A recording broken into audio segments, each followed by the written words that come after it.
Dobar dan i dobrodošli na ovaj video na kanalu. Danas sam za vas ljudi pripremio novi serijal.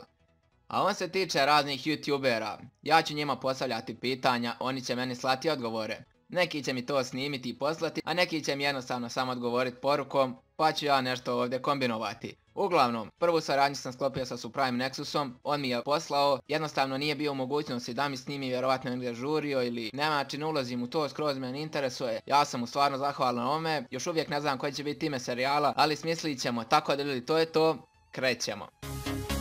Predstavi se. Moj kanal me najbolje predstavlja. Sve ono što ja kažem jeste kako ja vidim sebe. Publika me vidi drugačije. Čime bi želio da se baviš u budućnosti?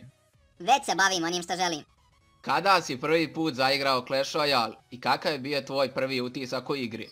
Pre oko godinu dana. Do tada sam igrao Clash of Clans, koji me je smorio i trebalo mi je nešto novo i zanimljivo.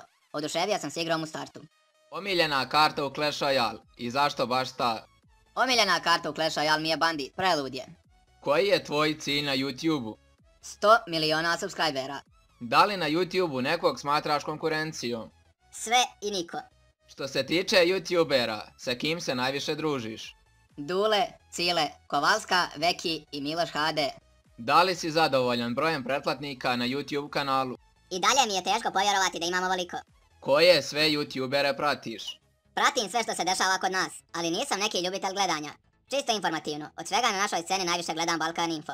Par savjeta za početnike na YouTubeu. Ne znate u šta se upuštate. I nešto za kraj. Zašto sada mora da bude kraj? Nije fora.